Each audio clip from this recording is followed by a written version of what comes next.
Salam alaikum Mazoul, bonsoir. On dit que selon ses propres dispositions, à l'optimisme ou au pessimisme, on peut voir d'un verre qui contient la même quantité de liquide qu'il est à moitié plein ou à moitié vide. Mais il y a pourtant des situations où, quel que soit notre optimisme et notre enthousiasme à toujours évaluer les choses depuis leur prisme le plus favorable, on ne peut mentir aux gens et se mentir à soi-même du coup, puisqu'un sinistre reste un sinistre. Et ce serait très difficile de lui trouver de bons côtés, juste en usant d'un dicton, d'une sentence, voire d'un verset. C'est le cas de la situation en Algérie et de la scène politique algérienne. C'est un véritable naufrage, un sinistre, une situation très alarmante et qui annonce de très sombres lendemains. Pardonnez-moi d'être aussi noir. Je ne veux pas jouer au Cassandre et ce n'est pas dans ma nature, puisque j'ai toujours estimé que le verre est à moitié plein et que c'est tant mieux et que c'est plus confortable, plus délicat et moins encombrant. En Algérie, on arrivait à envisager la situation sous un angle un tout petit peu rassurant serait mystifier la vérité et mentir aux gens. Ne pas lancer une véritable alarme sur ce qui pèse sur le pays, de très lourdes menaces, et ne pas montrer la scène politique sous son véritable jour, serait du populisme, de la démagogie, voire même de l'aveuglement. Et le plus tragique n'est pas dans le régime en lui-même, mais dans toute cette pseudo-classe politique, qui n'en est pas une, qui n'annonce rien, ou pire encore, qui contribue au mensonge systémique, qui collabore à tromper l'opinion publique, qui procède de la diversion, de l'anesthésie générale de tout un peuple. Tout va de travers. Et je ne suis pas pessimiste en le disant. Cette presse qui n'en est pas une, et qui n'est au bout du bout qu'un relais du régime et sa caisse de résonance. Ces élites qui n'ont d'élite que ce mot usurpé. Cette université de pure forme qui n'apporte rien au débat public, qui ne parvient même pas à chevaucher les plus timides protestations, qui assiste sans rien dire à un désastre annoncé, sans même oser en avertir les Algériens. Des islamistes qui n'ont d'islamistes que le mot et les bondieuseries qui nous agitent à longueur de journée et qui se vautrent dans la plus épaisse hypocrisie qui puisse être. Des démocrates qui sont aux antipodes de l'esprit même de la démocratie, au point où ils sont qualifiés de demi-crates. Une justice atroce qui ne cache plus sa connivence avec des mafieux qui l'utilisent pour briser tout élan salvateur, toute velléité de libération. Des partis politiques qui se complaisent dans leur nullité, qui s'abîment dans des discours creux, qui ne veulent rien dire, qui se ressemblent tous les uns les autres, malgré leurs déclarations criardes et leurs ridicules prises de bec idéologiques, qui font de la diversion pour faire oublier qu'ils ne servent à rien, qui vont jusqu'à nous dire que Tebboune a été élu, ou qui veulent paraître un tout petit peu courageux en nous affirmant qu'il faut faire avec et que la politique est l'art du possible. Toute une jeunesse qui ne rêve plus que de s'arracher à son pays et aller grossir les rangs des exilés. Des aimants capitaines d'industrie qui ont fait fortune dans le blanchiment d'argent et le trabendo avec patente, des généraux qui déchirent l'économie du pays à belles dents, qui s'en sustentent, dont certains sont riches en milliards de dollars, et qui ne voient même pas que ce n'est plus le pays qui va au mur, mais que c'est le mur qui vient désormais au pays. Un pays qui ne vit que de ses seules sources, de ses seules ressources hydrocarbures, et qui risque d'exploser littéralement lorsque les réserves de change seront épuisées. Un président sorti d'une casquette militaire et qui se révèle un mythomane compulsif, un comique méditerranéen qui croit sortir le pays du puits profond où il a été précipité juste avec des incantations et de faux chiffres. Et le pire du pire est que nous sommes tous dans le déni. Nous refusons de voir la catastrophe et la menace comme elles sont. Nous ne voyons même plus que nous n'avons plus d'industrie, pas de tourisme, pas de recherche, pas d'activité scientifique et technologique, que notre agriculture ne fonctionne qu'avec des intrants importés en devises étrangères, que notre pain est quasi totalement importé, que notre école est sinistrée, que nos hôpitaux sont devenus des mouroirs, que nos villes sont devenues ingérables, laides à mourir, que nous ne savons plus travailler, que nous mangeons notre blé en herbe et surtout que nous refusons de voir. Et ceux qui nous tiennent aussi sous leur coupe refusent de nous le dire, que la dalle va bientôt nous tomber sur la tête, qu'une crise sans précédent va bouleverser nos habitudes et notre mode de consommation, que nous allons manquer de tout, qu'il ne sera même pas possible d'assurer l'alimentation de la population, les soins et la prise en charge de 10 millions d'enfants scolarisés. Sans compter les autres secteurs tout aussi budgétivores les uns que les autres. Et personne ne nous dit qu'il est impossible pour ce régime de trouver une possibilité d'endettement extérieur qui puisse lui permettre de gagner du temps, de pallier à l'assèchement des réserves de change. Parce que si les prix du pétrole ne remontent pas, et ne remontent pas beaucoup, il va avoir besoin, ce régime, dans moins d'un an et demi, d'un minimum de 20 milliards de dollars par an pour maintenir un seuil incompressible de dépenses. Non pas un crédit de 20 milliards de dollars sur plusieurs années, mais 20 milliards de dollars chaque année. Pendant ce temps, le régime fait tout pour étouffer un Hirak qui aurait pu réveiller tout le monde, trouver une solution de transition pacifique, mettre tout le monde au travail et remettre le pays sur les rails de la normalité. Pendant ce temps, les faux partis politiques, quelle que soit leur mouvance, quelle que soit leur sigle et leur zama idéologie, se ruent sans vergogne sur les miettes qui tombent de la table du maître quand ils ne nous la jouent pas grands politiciens qui nous font la leçon. Al-Muhim, la grande sieste va bientôt finir, mal finir.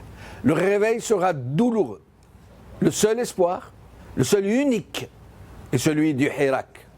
D'un Hirak réellement massif, réellement représentatif de toute l'Algérie, de toutes les régions d'Algérie.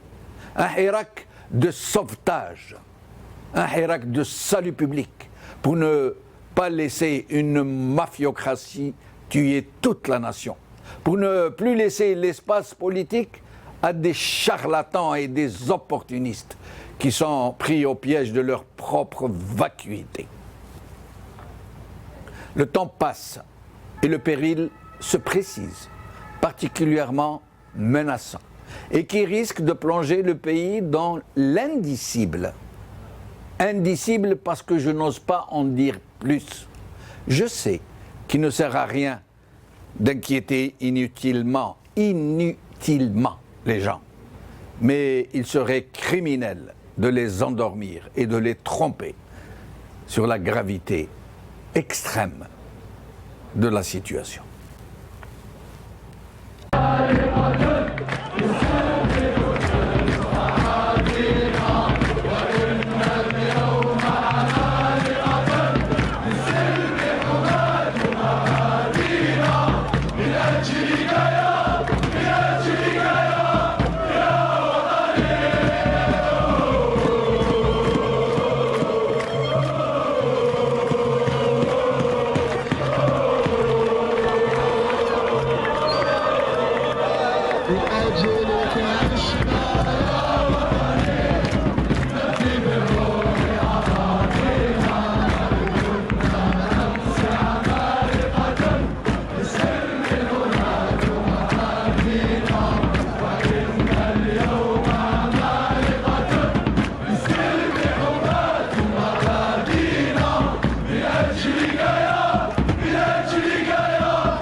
Scène politique algérienne, la désolation.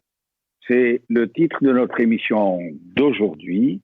Et pour en parler, j'aurai donc avec moi au téléphone ou en Skype Badreddin Gerfa, cadre du FIS, Houssine Jidel, anthropologue, Adel Jabbar, observateur politique depuis le Canada, Nordin Aoussat, écrivain, conférencier.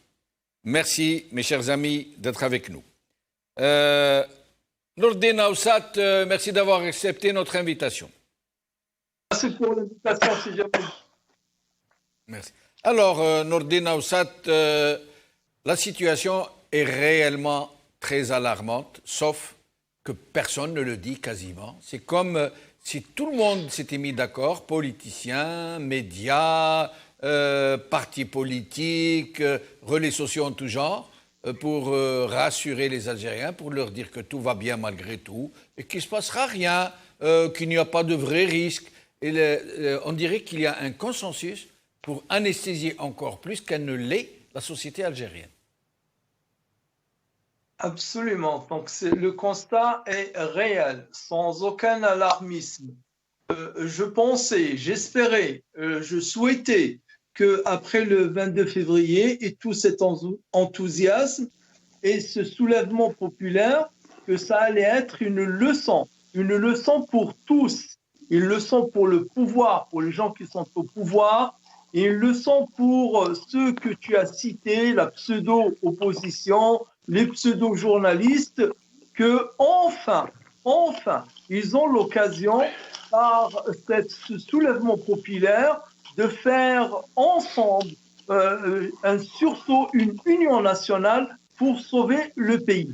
Mais malheureusement, ce que nous constatons jusqu'à la date d'aujourd'hui, que le pouvoir en place n'a tiré aucune leçon, d'une aucune manière, sur aucun des domaines, ni sur le plan politique, ni sur le plan social, ni sur le plan économique.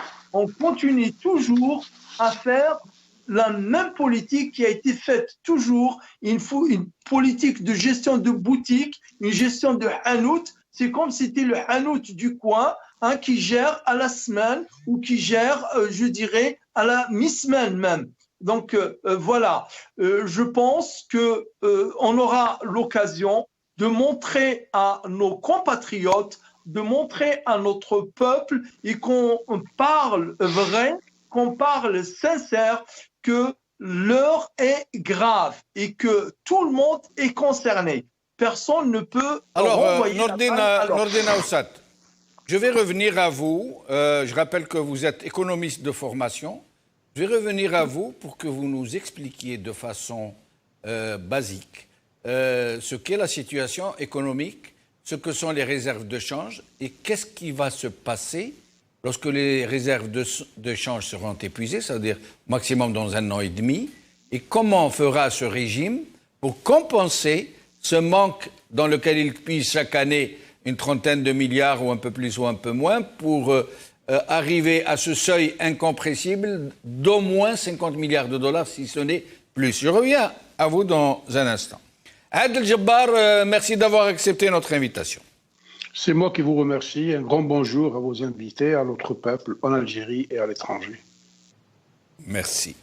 Alors, Adel Jabbar, beaucoup de gens considèrent que quiconque tire la sonnette d'alarme pour avertir sur les vrais périls, sur la vraie menace, sur ce mur qui vient à nous, ce n'est plus nous qui allons au mur. Il ne fait plus de doute que la catastrophe est inévitable et que les Algériens vont connaître une situation qu'ils n'ont jamais connue auparavant, même pendant les années les plus noires ou les plus rouges. Alors, pourquoi est-ce que tous les Algériens ne souhaitent pas connaître la vérité et pourquoi toutes les voix autorisées dans ce pays, les partis politiques, les médias, les universitaires, pourquoi ne disent-ils rien de cette catastrophe annoncée? Moi, je pense que les Algériens sont en quête de vérité. Ils connaissent leur vérité parce que le quotidien des Algériens est déjà affreux, terrible et invivable. Je ne parlerai pas des libertés individuelles ou des libertés collectives ou des libertés publiques. L'Algérie est transformée en une immense caserne par ce pouvoir militaire dictatorial. Bon, maintenant, les gens qui ne veulent pas parler, qui sont-ils? C'est le pouvoir lui-même qui s'est accaparé la presse, les médias et puis tout le reste. Il a tous les moyens pour étouffer toutes les voix discordantes et toutes les voix opposées à son régime. Parler de partis politiques est une, comment dirais-je, est une obséquité. Il n'y a pas de parti politique. Tous les partis politiques qui ont été créés et qui existent à date sont tous inféodés au régime, qu'ils soient moualad, comme ils le disent, ou les pseudo-partis politiques de l'opposition du DRS. Donc, celui qui reçoit son chèque du gouvernement ou du pouvoir ne peut pas s'opposer à ce pouvoir. Vous avez tout à l'heure fustigé la presse. Dans une dictature, il ne peut y avoir la construction d'une presse libre, qu'elle soit publique ou privée, parce que le journaliste qui oserait est tout de suite éjecté, menacé ou emprisonné, parce que la junte ou la dictature estime que le pays lui appartient. Donc vous n'êtes plus chez vous, vous êtes chez la dictature. Donc elle vous éjecte et elle vous ferme la bouche. Vous ne pouvez plus vous exprimer. Regardez ce qui se passe. Ils ont tous les moyens à leur disposition pour imposer un blackout médiatique total. Ça ne leur a pas suffi. Comme c'est un régime frelottant, donc ils se sont attaqués à des Facebookers. Ils sont partis chercher des gens qui font des petits posts sur Facebook. Tant ils sont effrayés, tant ils veulent faire taire la voix des contestataires algériens. La situation est extrêmement grave. Votre édito en a dit tout. Il n'y a presque plus rien à rajouter, sauf pour dire aux Algériens que l'Algérie risque de voyager vers l'inconnu à partir du 2 novembre. Ce qui se passe est très clair. C'est une énorme machination que je qualifierais de haute trahison de la part de ce pouvoir illégitime qui est en train de vendre le pays pour pouvoir arracher ou obtenir une légitimité de puissance étrangère, cette légitimité qui lui manque sur le plan national, parce que le peuple ne lui donnera jamais cette légitimité. Donc, c'est un pouvoir qui est en train de chercher cette légitimité par tous les moyens. Il s'en fout royalement du peuple. Ils l'ont démontré en 88. Mais Adel Jabbar, pardon de vous interrompre, est-ce que ce n'est pas suicidaire pour le régime lui-même que d'aller comme ça vers une impasse? C'est une fuite en avant. Il sait très bien qu'il va être rattrapé par la vérité économique. Même s'il parvient à rouler dans la farine les Algériens grâce à ses relais, à sa presse, à ses partis politiques dits d'opposition, Zama. Mais les perspectives économiques sont très sombres, quasiment incurables, impossible de pallier à ceux qui va leur tomber sur la tête. Et qu'est-ce qu'ils font? Ils gagnent du temps en attendant que le pétrole puisse remonter, peut-être un miracle. Qu'est-ce qu'ils sont en train de faire? Il n'y aura pas de miracle. Il n'y a pas de miracle. Et il faut que les Algériens comprennent définitivement, une fois pour toutes, que l'uniforme militaire est un avant-projet de Cercueil. Le militaire s'en fout royalement. On a tout le temps dit que le soldat inconnu n'est pas aussi inconnu que ça. C'est sa femme qui est inconnue, parce qu'il va mourir pour des raisons qui ne sont pas les siennes, il va être sacrifié, laissant femme, enfants et mère derrière. Ils s'en foutent royalement, il faut que vous le compreniez. Ces gens-là sont des antipatriotes. Ces gens-là ont un plan. Leur plan, c'est de durer, c'est de survivre, c'est de préserver le régime. Et ils s'en foutent des Algériens. N'y a-t-il pas eu quelqu'un en 92 qui avait déclaré qu'il était prêt à tuer 3 millions d'Algériens? Ils en ont tué 250 000 et ils vont continuer à tuer. Moi, je vous dis, si le 2 novembre, à Dieu ne plaise, cette constitution passe, et elle va passer, si le peuple ne descend pas dans la rue, pas demain, mais aujourd'hui, de façon massive, permanente, pour exercer une pression extraordinaire sur ce régime et le pousser dans ses derniers retranchements, l'Algérie risquera de partir. Ce sera la nuit de cristal. Qui va apparaître éducateur dans une garderie à côté? Ces gens-là ont l'habitude du sang. Leurs mains sont tachées de sang. Leur esprit est criminel. Ils ne pardonnent pas. Je vais vous dire une chose. Dans une dictature, qu'est-ce qu'on apprend aux militaires, aux policiers, aux soldats, à tous les servants du régime, à tous les supporters de la tyrannie? On leur apprend une chose. On leur dit, quand vous allez tirer sur quelqu'un, ne le regardez pas dans les yeux, parce qu'il faudrait le déshumaniser. Quand vous le regardez dans les yeux, vous allez savoir qu'en face de vous, il y a un être humain avec une femme, des enfants, une mère, une famille vous ressemble. Donc ne le regardez pas, visez et tirez. Ou tirez et visez par la suite. C'est ce qu'a fait Nzat en 1988, quand il a saigné, il a tué 500 petits jeunes en leur tirant des balles explosives dans la poitrine. Ces gens-là ne reculeront devant rien. Ce qui les intéresse, c'est de durer et de rester au pouvoir. Je vous ai dit, ils passent leur temps à nous insulter en conclave. C'est des gens qui considèrent ce pays comme leur propriété privée et le peuple algérien comme étant un mauvais locataire qui n'arrive même pas à payer son loyer. Lyon, et restez avec nous, Adel Jabbar, pardon de vous interrompre, je reviens à vous dans un moment. Badreddine Guerfa, merci de nous avoir rejoints, merci d'avoir accepté notre invitation. Je vous entends très mal. Badreddine Guerfa, marhaba bik. Salam alaikum. Marhaba bik, je vous remercie de m'avoir invité. Tahia lak à tous les téléspectateurs. Badreddine Guerfa, la situation de la vie de tous les observateurs sérieux et de tous ceux qui ont le courage de le dire haut et fort, la situation est catastrophique, très alarmante, et qui à terme pourrait devenir, je n'ose même pas qualifier ce qu'elle pourrait devenir. Pourtant, non seulement un régime qui est dans le déni, qui s'enfonce la tête dans le sable, qui refuse de voir la réalité en face, qui est dans la fuite en avant, mais aussi ces partis politiques de toute mouvance, de toute orientation, de tout acabit, des extrêmes islamistes jusqu'aux extrêmes gauchistes, tous ne sont pas en train de faire de la politique, tous sont en train d'apporter de l'eau au moulin du régime, soit par la diversion qu'ils mettent sur le terrain politique, les amas démocrates contre les amas islamistes et inversement, des sujets qui n'ont aucune forme d'importance, qui sont montés en épingle, des sujets réellement périphériques qui sont présentés en je ne sais pas quoi. Et pendant ce temps, personne ne dit que l'État algérien, en fait, c'est une mafiocratie militaire, que le président est sorti d'une casquette militaire, que la situation économique est plus que catastrophique, qu'elle va nous exploser à la figure.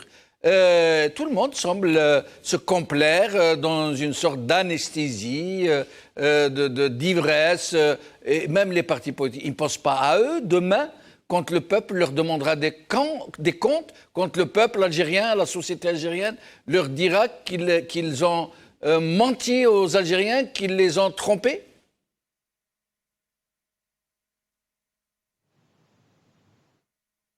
Badr Dingerfa.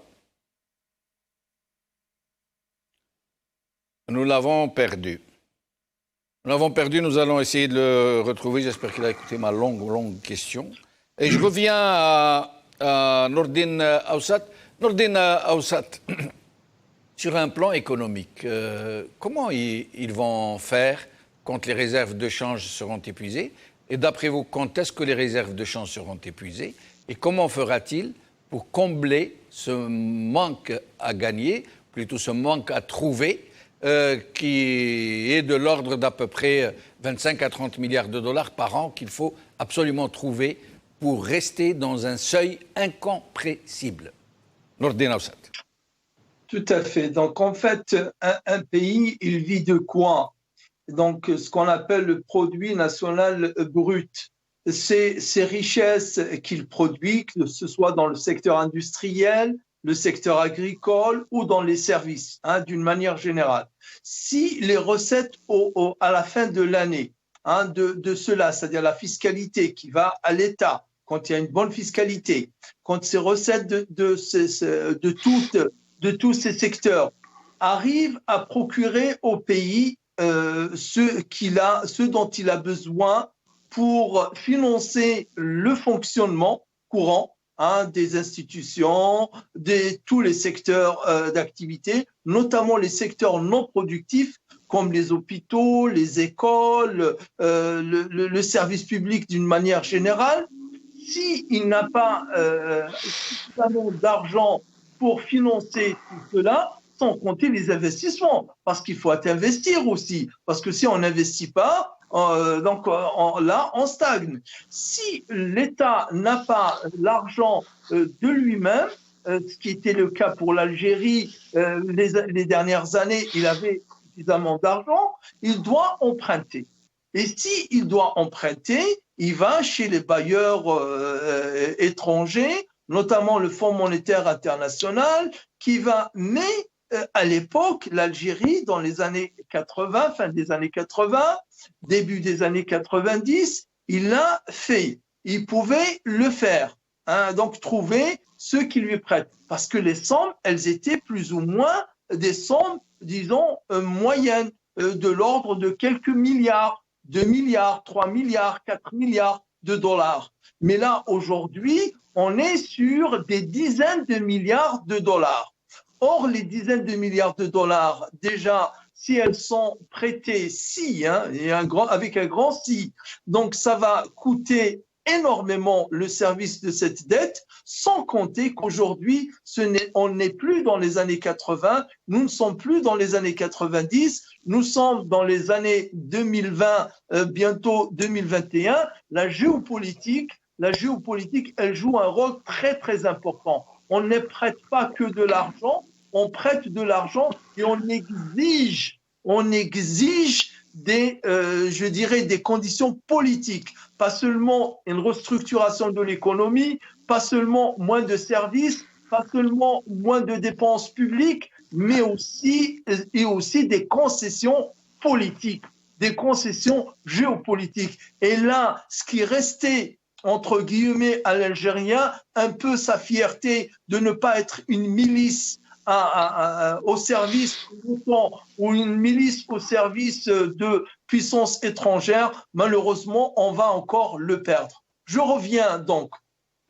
Et une économie, ce sont les exportations et des importations. Quand les importations sont plus importantes que les exportations, on dit que la balance commerciale est déficitaire. Une autre balance commerciale, bien entendu, et jusque-là, elle était plus ou moins équilibrée parce que le prix du pétrole était élevé, mais aujourd'hui, cette balance commerciale, sans compter de la balance d'échange, qui est toujours déficitaire. Donc la balance commerciale, elle va être déficitaire et on va se retrouver dans une situation où l'argent va manquer, je dirais, terriblement et on ne trouvera même pas de prêteurs pour nous prêter de l'argent. Donc là, sur le plan économique, ceux de ma génération qui ont connu les années 80, fin des années 80, notamment à partir de 85, fin 85, avec la chute du prix du baril du pétrole, où on passait et on sentait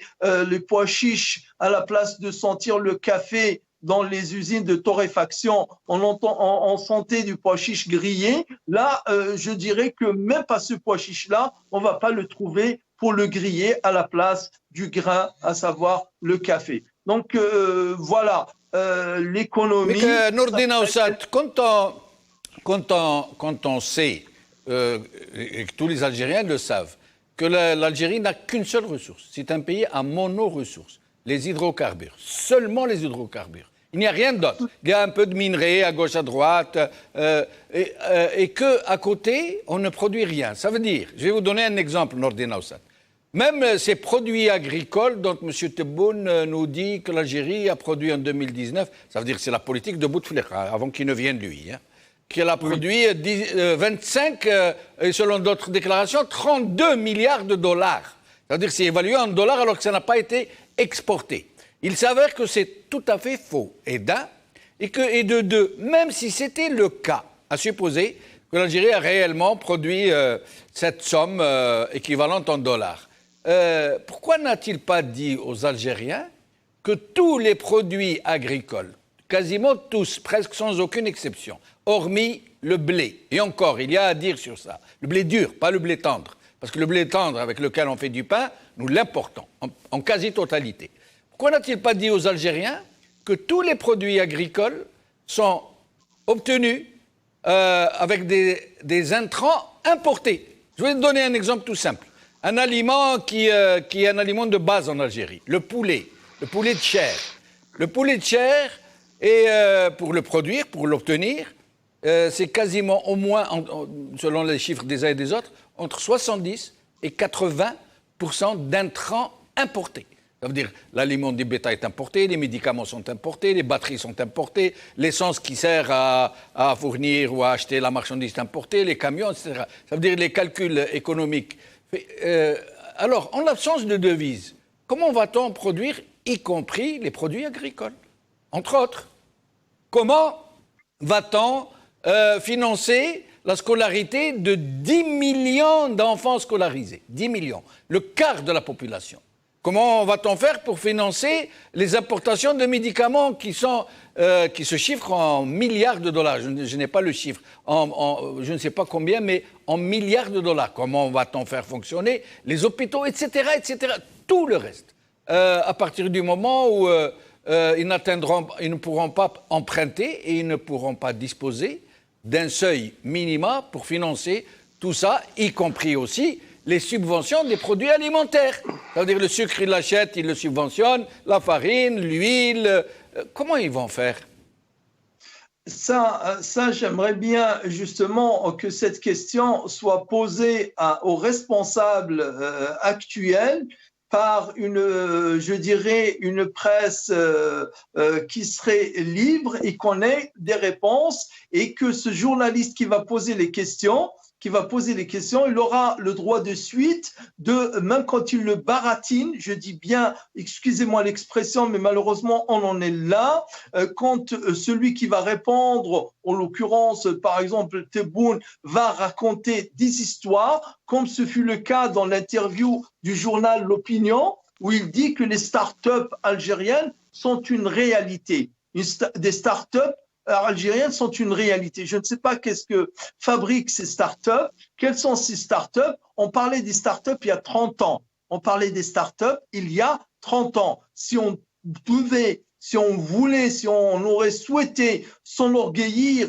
et se réjouir aujourd'hui d'avoir des start-up, c'était il y a 20 ans qu'il fallait investir dans les start-up. D'ailleurs, même le mot même lui-même le dit, start-up, c'est une petite entreprise qui va grandir. Comment on peut parler de ces entreprises-là si elles ne sont pas encore en mesure, on ne sait même pas dans quel domaine et dans quel métier elles sont, ces startups. Donc, pour, je dirais, résumer mon propos, la prospérité, le développement économique, ce n'est pas une recette magique.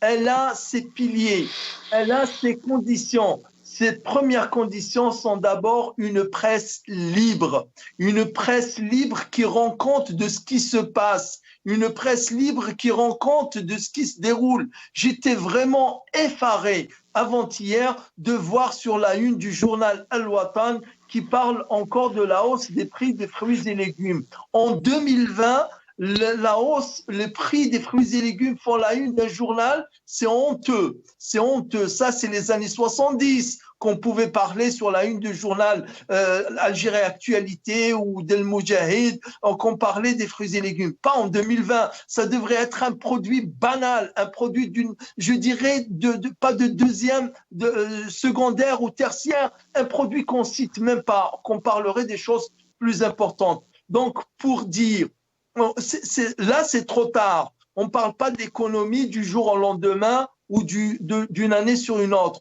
On parle d'économie sur 10 ans, sur 15 ans. Le moyen terme, c'est 10 ans. Le long terme, c'est 20 à 30 ans. Ça n'a pas été fait. Mais le problème qu'on doit aujourd'hui, je dirais, traiter, c'est d'exiger, d'inciter nos compatriotes à exiger qu'il y ait une liberté de parole, parce que c'est cette liberté de parole qui va mettre les responsables devant et en face de leurs responsabilités. C'est ce contre-pouvoir qui est la liberté d'expression, à défaut d'avoir des partis politiques, puisqu'on a plutôt des pantins. C'est cette parole, cette liberté d'expression qui va renvoyer la réalité du pays au visage des responsables et de leur dire attention, on ne va pas vous lâcher, on vous a averti, vous savez qu'on va vers le précipice, on va vers le naufrage et vous n'avez rien fait. Je cite un exemple, le ministre du Commerce la semaine dernière qui nous parle d'une exportation. C'est quoi? C'est les pattes des poulets, des poules et des coqs. Ça s'exporte ce produit-là qu'on puisse trouver un débouché et trouver qui achète, c'est un déchet. Et un déchet, par définition, ça ne se vend pas, c'est presque bradé. Ça rapporte des centimes, ça rapporte des cents. C'est en dollars, ça va rapporter des cents. Vous pouvez charger tout un bateau de pieds, plutôt de pattes de poulet, qui va vous demander le travail de les laver, de les mettre, de les emballer, etc. Et ça rapporte des centimes. Mais le ministre du Commerce, parce qu'il n'a pas de vis-à-vis, parce qu'il n'y a pas de liberté de presse qui va lui renvoyer les questions sur la valeur de cette exportation, il présente cela comme une diversification des exportations. On ne dépend plus du pétrole, on ne dépend plus des hydrocarbures. Voyez, on est en train d'exporter des pâtes de poules. De poulet et restez avec nous, Nordin Aoussad. Je rappelle que cette histoire de pâtes de poulet, selon l'opérateur, elle rapporterait quelque chose comme 3 à 5 millions de dollars sur plusieurs années, selon le contrat, mais que représente 3 ou 5 millions de dollars sur plusieurs années. Absolument. Quand ce genre de situation se compte sur le bout des doigts. Ce n'est pas une infinité d'exportateurs dans le genre qui, l'un à côté de l'autre, pourraient obtenir un cumul un tant soit peu honorable. Ça se compte sur le bout des doigts, ce genre d'initiative. Mais restez avec nous, Nordin Aoussad, je reviens à vous. Badr Dinguerfa vient de nous rejoindre. Merci d'avoir accepté, Badreddine Guerva. Est-ce que vous avez écouté la question que je vous ai posée?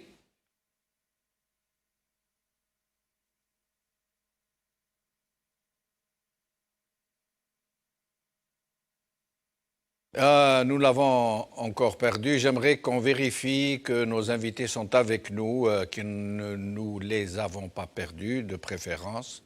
Alors, Adel Jabbar, est-ce que vous êtes avec nous? Je suis avec vous, oui. Merci. Alors, Adel Jabbar,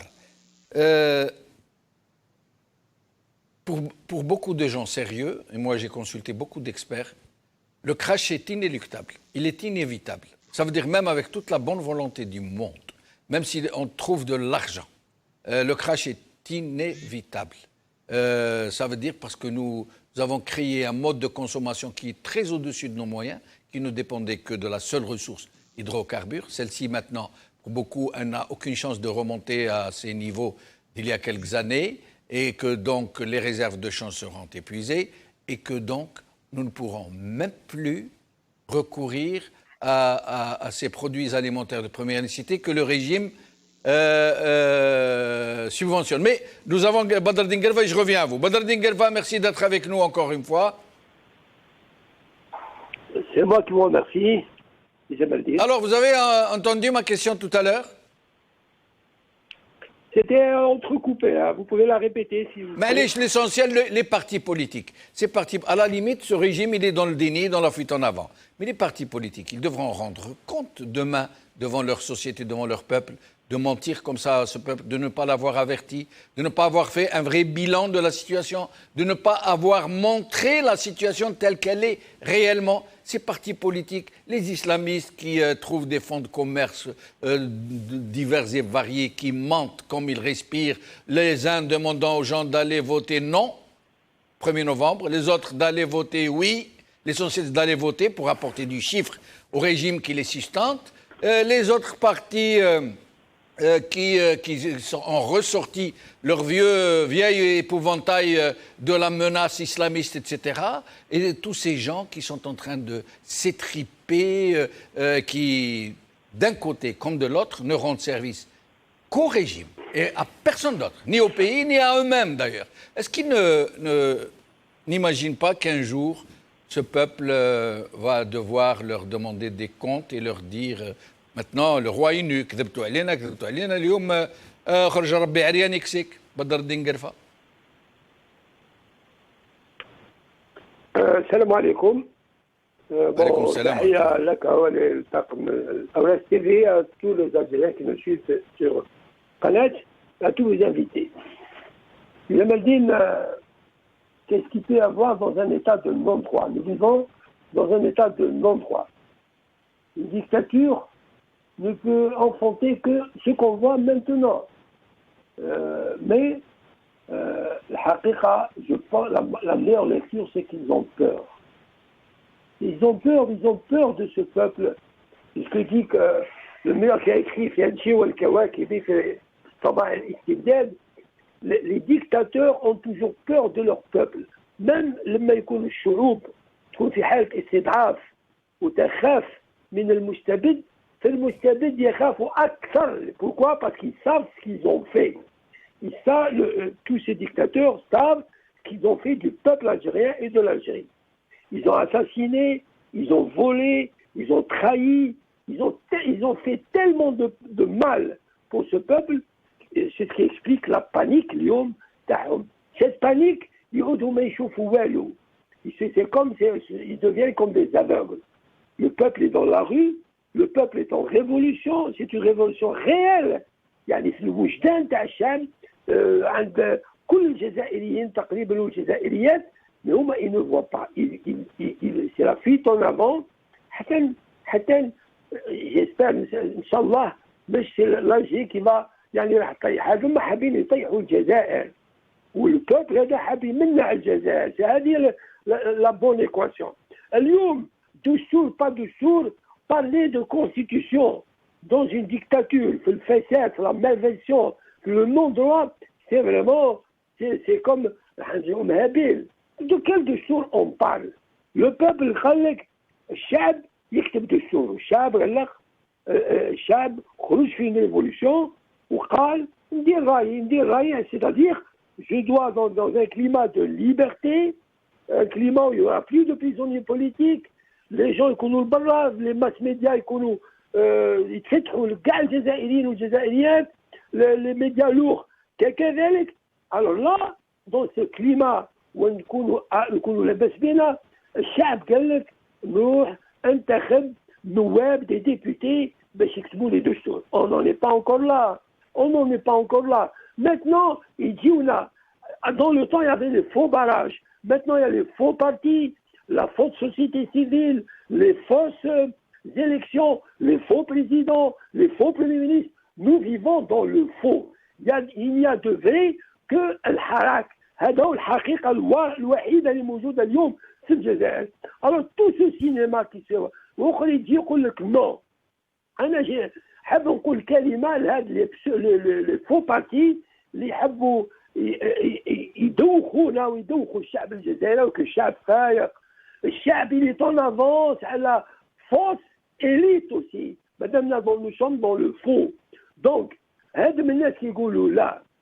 Qu'est-ce qu'ils représentent أولا؟ Premièrement, ils ont toujours vécu هذوما اللي يسموهم إسلاميست ولا ما نعرفش يسميهم ويقول لك فوتي با كونت الأفلال الRND إتسيترا معروفين إتسيترا. هذم كيف كما يقول un de nos amis عندهم لا فيش militaire لاصقة quelque part في le système هذا. Ce qui intéresse. Badr Dinguelfa, pardon de vous interrompre. D'accord, le RND, le FLN, bon, حاجة باينة. D'accord, les faux partis islamistes, حاجة باينة.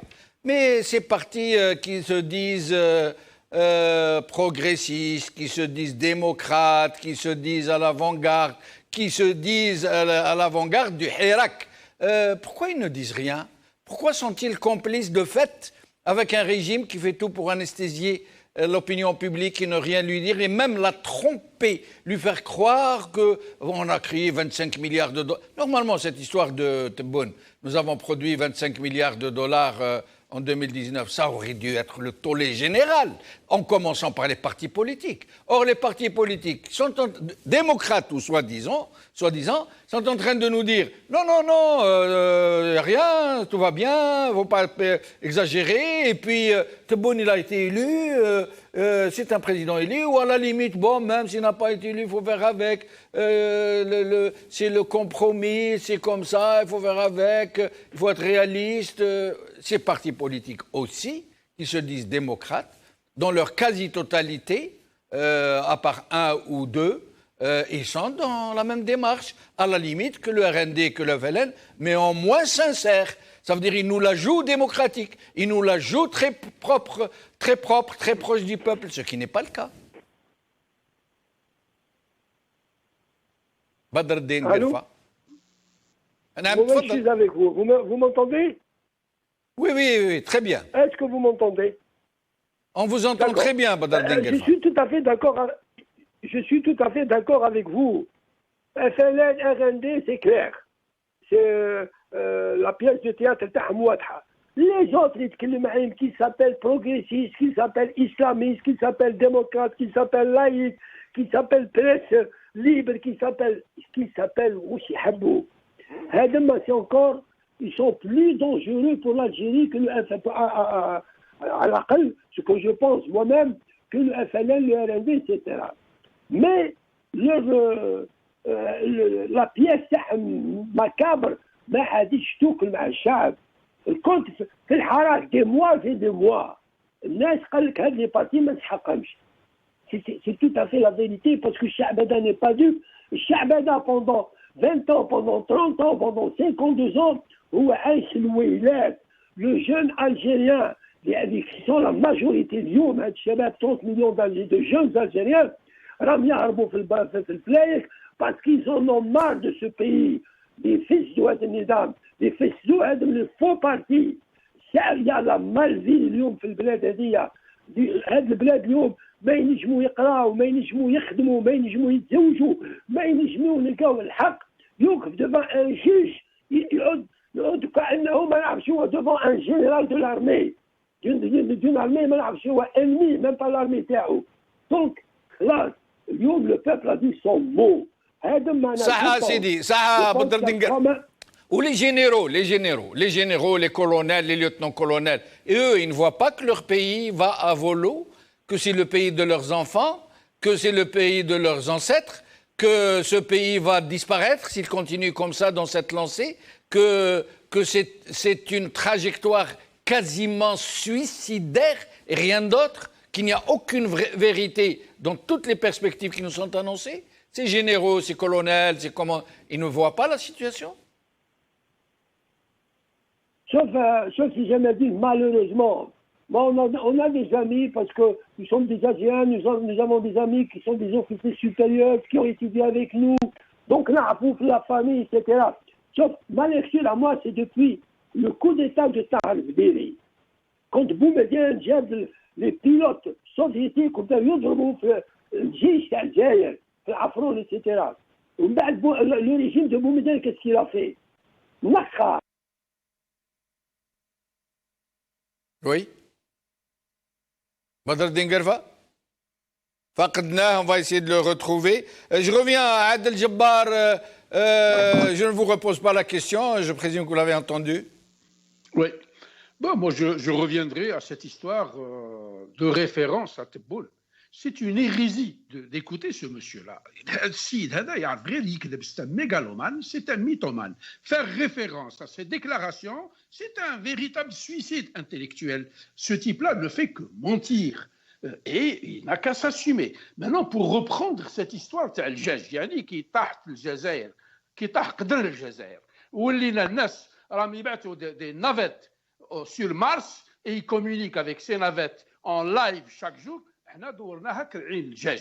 Je vais vous donner un chiffre, parce que moi j'ai exporté ce produit-là il y a de cela une vingtaine d'années en Chine. Un conteneur de 20 pieds ne prend que 14 tonnes. Le prix de la tonne aujourd'hui sur le marché international est de $700. Maintenant, je vous donne un chiffre pour vous dire que les 5 millions de dollars est une lubie. Un conteneur ne coûte que à peu près $10 000. L'Algérie, qui importe 70% pour produire 350 000 tonnes de poulet, ce qui donne une consommation per capita de 10 kilos. C'est-à-dire, les pygmées, les saïds de Ghaba. Alors qu'en France, c'est 24-25 kilos, aux États-Unis, c'est 40-50 kilos, au Canada, c'est entre 30 et 40 kilos de consommation annuelle per capita. C'est comme le hôte. Le hôte, les Algériens consomment à peu près 3 kilos par année, par comparaison aux Espagnols qui sont juste à côté et qui consomment une quarantaine de kilos. Que va rapporter les conteneurs tels que le djaj? يا ولدي الجزائريين ماهوش حاجتهم كرعين الدجاج، الجزائريين حابين يكسبورتيو كرعين المعيز اللي راهم حاكمين البلاد هذه وما حبوش يطلقوها. انا ها واش نقول للناس هذه. دونك il faut exporter كرعين المعيز. Mais au sujet de ce crash inéluctable, j'arrive. Aucune possibilité d'en réchapper. Je vais y arriver tout doucement. Je reprends ou je complète ce qui a été développé par le professeur Nordin, pour vous dire que la situation est d'une extrême grande gravité. Nous n'échapperons pas à la catastrophe annoncée ou prévisible dans des délais assez rapprochés. Je me rappelle qu'en 2013, de grands économistes algériens avaient prédit la famine en Algérie depuis 2019. Dieu merci, elle n'y est pas encore, mais à fin 2021, nous n'aurons plus de quoi nous payer 1 kilogramme de blé.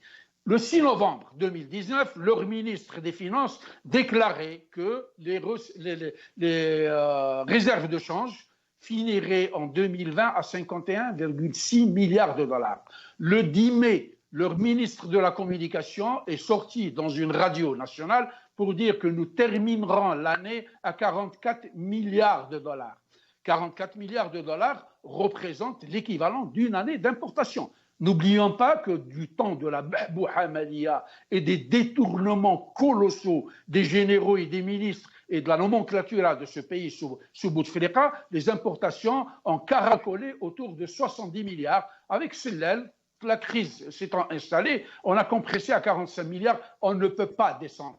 Cette année, c'est plus catastrophique que les prévisions de la loi complémentaire des finances qui pensent que nous allons clôturé à 34 milliards de dollars, les recettes prévisibles algériennes ne seront que de 23 milliards. Ces 23 milliards sont déjà répartis. 12 milliards incompressibles pour l'armée, 4 milliards pour les salaires des fonctionnaires et 7 milliards qui représentent les dividendes des compagnies qui travaillent dans les hydrocarbures. Donc on vient de bouffer nos 23 milliards de dollars. Que reste-t-il? C'est aller pomper dans le matelas de devises que nous avons, et on va le minimum incompressible, si on garde des recettes de 23 milliards, pour aller compléter les 40 milliards ou 42 milliards, où nous avons un déficit budgétaire de 17 à 19 ou 20 milliards de dollars. Aujourd'hui, la question qui se pose, comment allons-nous faire pour pouvoir ramasser ou nous faire prêter ces 20 milliards? Il n'y a personne qui vous donnera ce montant d'argent. La raison est très simple. Un, nous sommes absents des marchés financiers, du marché financier international depuis 20 ans. Bouteflika, quand il est venu, l'argent tombait du ciel, il a dit « je n'emprunte plus, je ne vais plus ». Il s'est même permis le luxe de prêter 5 milliards de dollars au FMI et d'effacer un autre 5 milliards de dollars aux pays africains, même à l'Irak, qui est 1000 fois plus riche que nous. Aujourd'hui, on ne peut pas. Ça me rappelle étrangement le deuxième choc pétrolier de 86, la faillite du système algérien et le recours de l'Algérie au financement à très court terme pour payer le DES, pour payer le Manqaroun, pour payer. Et je me rappelle de cette époque-là où les banques nous finançaient sur le court terme à des taux exorbitants, donc le Libor plus 3/8, c'est-à-dire que l'Algérie de l'époque, avec son pétrole, n'était capable que de payer le service de la dette. Le capital était resté en l'état, donc ce qu'on produisait, on payait. Nous allons rentrer dans ce schéma. Mais aujourd'hui, c'est encore plus grave, parce qu'aujourd'hui, les financements, même financements bilatéraux, ils vont vous exiger d'acheter chez eux. Si l'Espagne vous donne une ligne de crédit d'1 milliard, elle va vous exiger d'acheter chez elle, ou la Chine, ou n'importe qui. Maintenant, c'est les pans de la souveraineté que l'Algérie va perdre. Et on y arrive. Donc, d'où l'intérêt de ce régime. Alors, deux choses, Adel Jabbar. Une, d'abord, est-ce qu'ils pourront trouver une possibilité d'endettement, mais ce n'est pas 20 milliards pour 3 ou 4 ans pour un plan à terme. C'est pour chaque année qu'ils auront besoin d'un minimum de 20 milliards. Chaque année.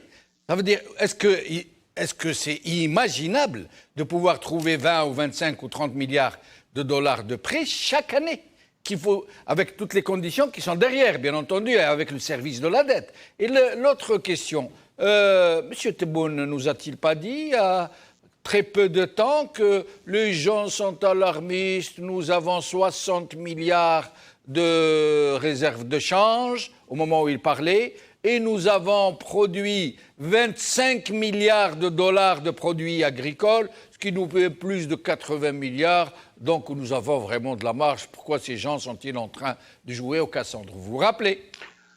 Je vais parler le langage de la rue. C'est un inculte politiquement et économiquement. S'il confond la production nationale, comment dirais-je, la part de la production nationale agricole avec le PNB, et puis il est dans le champ des vaches. La production nationale algérienne ne représente que 12% du PNB national, qui est estimé à peu près à 165 milliards, dans le meilleur des cas possibles. Donc la production nationale algérienne est évaluée, selon les experts de l'agriculture et les économistes et les observateurs, à 3 milliards de dollars. C'est tout ce que produit. On exporte à l'équivalent de 3 milliards de dollars. À l'équivalent. 3 milliards de dollars. Puisqu'elle n'est pas exportée. En dinars, absolument, absolument.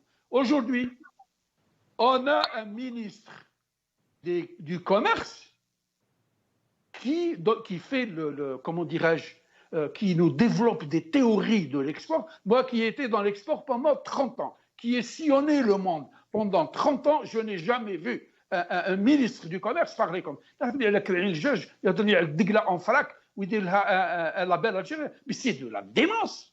C'est de la démence. L'autre sinistre de l'industrie est en train de dire aux Algériens, vous n'êtes même pas, vous ne méritez même pas une voiture d'occasion de moins de 3 ans. Voici à quoi on a réduit les Algériens. Il faut que les Algériens comprennent définitivement que ce pouvoir se fout royalement. il est capable d'affamer 10, 15, 20 millions d'Algériens. Il s'en faut que les Algériens ne se soignent pas, et on l'a vu avec le Covid, il s'en fout royalement que les Algériens ne travaillent pas parce que leurs enfants sont à l'étranger, ils ont détourné de l'argent, leur argent est à l'étranger, les avions ont leurs hélices ou leurs moteurs à Bouffalik en train de tourner, à la première alerte, ils prendront l'avion, ils partiront ailleurs. Ils ne croient pas en ce pays. Ces gens-là sont dans la haute trahison.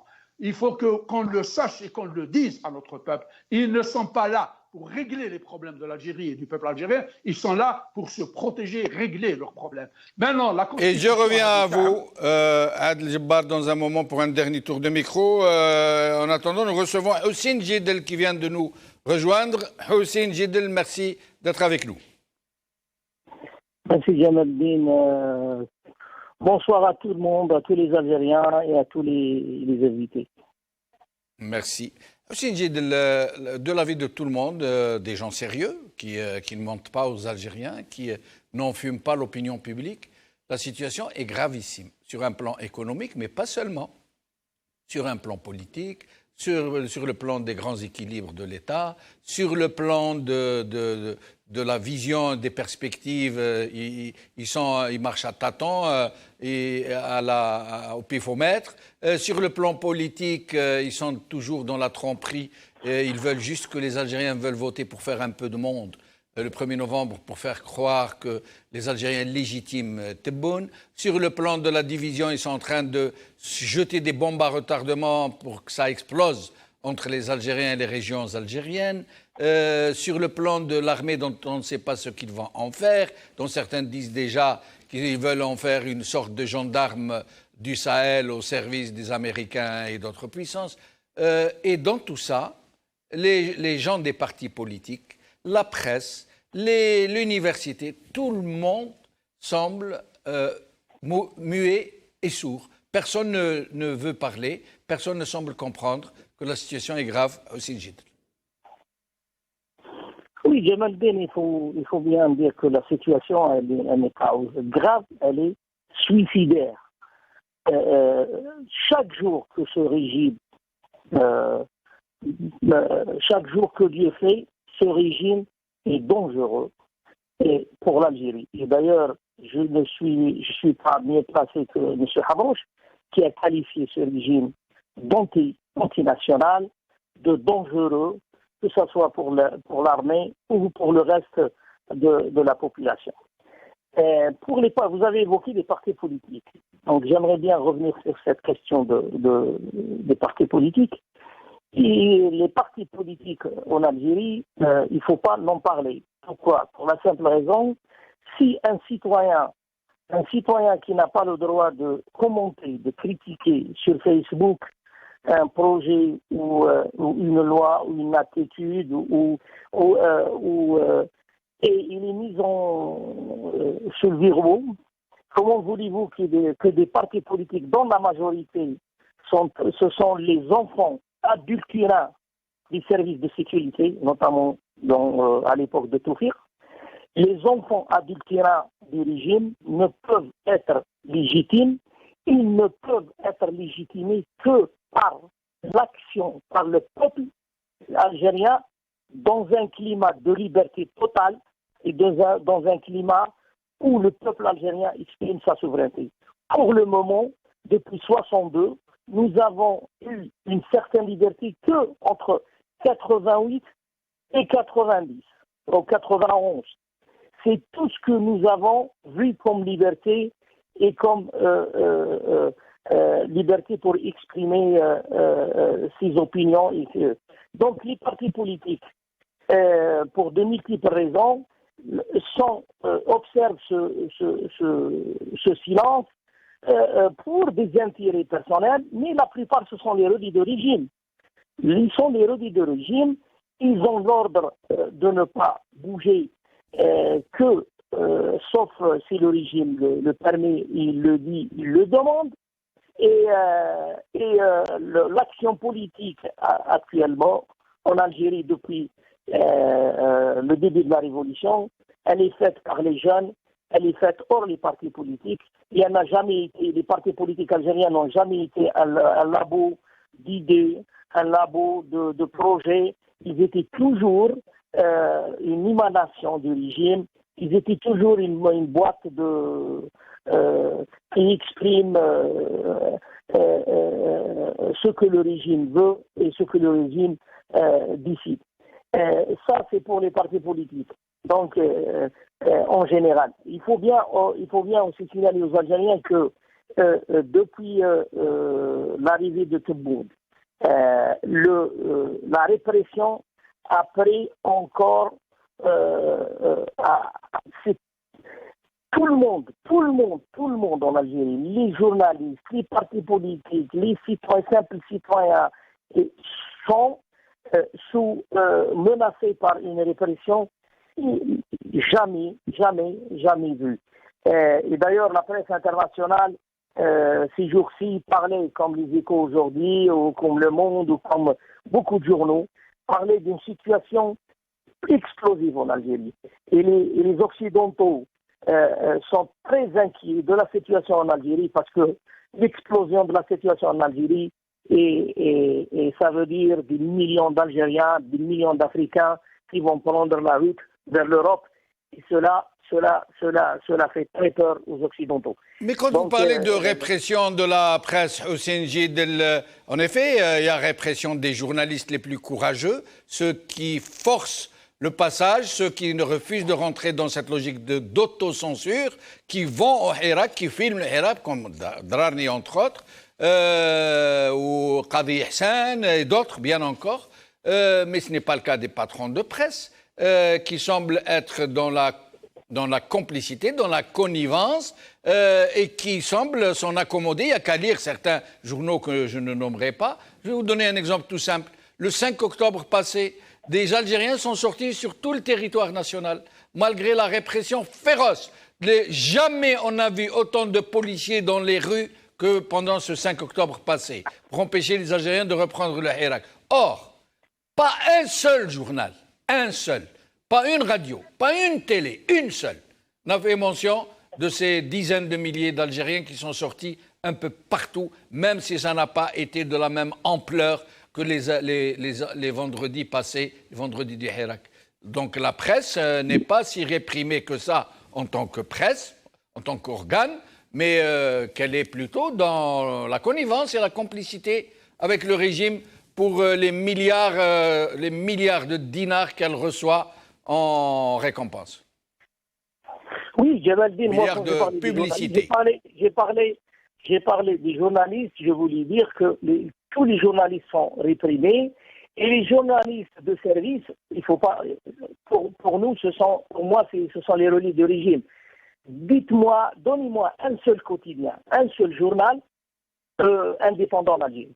On a toujours raconté que c'était Al-Watan, Al-Khabar, mais c'est pas vrai. On a vu le comportement de ces journaux dans les années 90 et maintenant, ils ne peuvent émettre un seul mot concernant la révolution. Donc, la presse algérienne, elle est contrôlée par le régime. Elle est contrôlée par les relais de régime, les potentats de régime. Et donc, quand je parle de la presse, je parle des journalistes indépendants. Il y avait des journalistes indépendants qui ont même quitté leurs fonctions et qui ont dénoncé la répression et qui ont dénoncé ce que la presse présente. Mais, pour moi, la presse, les Algériens ne s'alimentent pas via la presse algérienne. Ils savent bien que tous les journaux sont sous contrôle, tous les journaux sont liés au régime par des intérêts, et puis ce qui fait l'opinion algérienne et l'opinion des Algériens se fait dans les réseaux sociaux, et c'est les Algériens qui s'alimentent directement. Et c'est pour cela nous avons vu que le régime maintenant essaie de contrôler les réseaux sociaux et essaye, mais il ne pourra pas, il n'arrivera pas, essaye de réprimer toute voix crédible, quelle que soit la personne. Et je pense que nous dirigeons vers une nouvelle forme d'expression. Jamaldine, je souhaite juste dire que les partis politiques, les organes de presse, etc., ils sont dans le monde entier, ils sont en pleine mutation. C'est-à-dire, maintenant, toutes les formes de représentation, toutes les formes d'expression ne sont plus les formes classiques, les journaux, les partis politiques, les cadres organisationnels qu'on connaît. Maintenant, on assiste dans le monde entier à une autre représentation politique, à une autre expression politique, et on l'avait vu en France avec les Gilets jaunes, on l'avait vu en Allemagne, aux États-Unis, et partout. Et on l'a vu en Algérie avec le Hirak. Je m'excuse de vous interrompre, Hossein Gidel, il ne reste plus de temps. Il y aura 1 minute pour chaque intervenant pour nous dire le mot de la fin, et j'aimerais que nous parlions justement de cette autre forme de représentation et d'expression, le Hirak. Le Hirak, un dernier tour de micro d'1 minute pour chaque invité. Professeur Nordin Awsat. Oui, donc qu'est-ce que je voulais dire? Regarde, si Jamaldine, le 17 août 97, j'ai rédigé 2 articles sur le journal El Watan sur l'adhésion de l'Algérie à l'Organisation mondiale du commerce. Je disais à l'époque que soi-disant le discours était il faut signer, il faut adhérer, il ne faut pas s'isoler. Telles sont les formules maîtresses de nos responsables politiques et économiques depuis quelques années. Il faut signer avec le FMI, il faut adhérer à l'Organisation mondiale du commerce, s'intégrer aux grands ensembles régionaux et éviter surtout d'être du reste dans ce mouvement de mondialisation. Soi-disant, c'était en 97, il y avait cette volonté d'être inséré dans le schéma économique mondial. On en est où 30 ans après? On en est où aujourd'hui? Donc de 97 à aujourd'hui, là, on est encore loin de cela. Donc il ne faut pas croire en ce que disent... Oui. Oui, Oui, allez-y. d'accord. Très vite, très vite. Un autre point très important, là c'était au niveau du discours, le mensonge, comme l'a si bien dit Saad El-Jabbar, le mensonge, il continue encore. Le titre de l'interview de Tebboune sur l'opinion, le journal Opinion, l'État algérien va aider les jeunes à émerger en tant que force politique et économique. On croirait à un titre d'El Moujad, ma parole. Absolument, bien sûr qu'ils ont reçu de l'argent pour cela. Mais le plus important, et je me permets de vous interrompre, Nordin Awsat, pardonnez-moi, je suis vraiment désolé, nous allons dépasser le temps imparti à l'émission. Désolé, Saad El-Jabbar, en moins d'1 minute, s'il vous plaît. En moins de 10 minutes, je vais compléter ce qu'a développé le professeur Nordin pour dire qu'on a commencé à nous intéresser à l'ex-GATT, donc l'OMC d'aujourd'hui, dans les années 80. Et puis on a commencé à vouloir adhérer en 86. 30 ou 40 ans après, nous y sommes encore. Nous sommes le dernier de la classe. L'Ibra Ma'ana, Tchad, il nous a laissé parce que c'était le seul pays qui nous accompagnait. Il nous reste à peu près 1200 questions bilatérales auxquelles nous sommes dans l'incapacité de répondre. Ce que je dis, pour terminer, le Shab Ntana, notre pays court un très grave danger. La seule possibilité, parce que il a peur de la force. J'utilise les Algériens à utiliser la force. Par la force, j'entends le nombre en millions d'Algériens qui vont envahir les rues de façon non violente et pacifique. C'est ça notre force. Notre force, c'est notre union. Maintenant, parler des partis politiques, il faut les oublier. Ils sont tous à la mangeoire. Les Algériens, le peuple algérien, depuis février 2019, a transcendé les idéologies, les partis politiques, auxquels et en face de lui, merci. Donc, j'invite nos frères à se mobiliser demain pour sauver ce qui reste. Il ne nous reste pas beaucoup. Il nous reste 18 jours. Sinon, c'est le rideau noir et la nuit de cristal que nous allons vivre à partir du 2 novembre. À Dieu le plaise. Nous avons perdu Badreddine Guerfa. Le mot de la fin revient à Houssine Djidel. Houssine Djidel, en moins de 2 minutes, puisque vous êtes arrivé un peu en retard, que vous n'avez pas eu suffisamment de temps de parole. Houssine. Eh ben, moi, je confirme ce que viennent de dire les deux intervenants, c'est que seul le peuple dans la rue pourra changer les choses et pourra sauver l'Algérie et arrêter cette mésaventure, ce suicide que les généraux sécuritaires et la police politique veulent imposer au peuple algérien. Il faut bien dire que il est de notre devoir de maintenir cette révolution pacifique, car le monde entier jusqu'à aujourd'hui fait l'éloge de ce peuple. Jamais un peuple n'a resté dans les rues d'une façon pacifique, civilisationnelle, et il a repris encore la révolution le 5 octobre sans aucune organisation. C'est face à force. La force du peuple algérien, c'est son unité, loin de tout cadre organisationnel.